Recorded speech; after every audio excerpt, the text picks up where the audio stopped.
ಅಪಘಾತಕ್ಕೆ ಅವಸರವೇ ಕಾರಣ.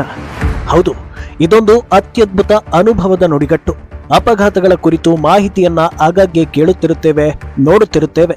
ಅಪಘಾತಗಳು ಹಲವಾರು ಜನರ ಜೀವ ಮತ್ತು ಜೀವನಕ್ಕೆ ಧಕ್ಕೆ ತಂದಿರುವುದಂತೂ ಸತ್ಯ. ಆದ್ದರಿಂದ ವಾಹನ ಚಲಿಸುವಾಗ ನಿಗದಿತ ಮತ್ತು ಸುರಕ್ಷಿತ ವೇಗದಲ್ಲಿ ಚಲಿಸಿ ಮತ್ತು ರಸ್ತೆ ನಿಯಮಗಳನ್ನು ನಿರ್ಲಕ್ಷಿಸದೆ ಸದಾ ಜವಾಬ್ದಾರಿಯಿಂದ ಪಾಲಿಸಿ. ರಸ್ತೆಯಲ್ಲಿ, ಮುಖ್ಯವಾಗಿ ಹೈವೇ ಅಥವಾ ಹೆದ್ದಾರಿಗಳಲ್ಲಿ ಕೆಟ್ಟು ನಿಂತಿರುವ ವಾಹನಗಳನ್ನು ಮತ್ತು ನಿಧಾನವಾಗಿ ಚಲಿಸುವ ವಾಹನಗಳನ್ನು ಗಮನಿಸುತ್ತಾ ಜಾಗ್ರತೆಯಿಂದ ವಾಹನ ಚಲಾಯಿಸಿ.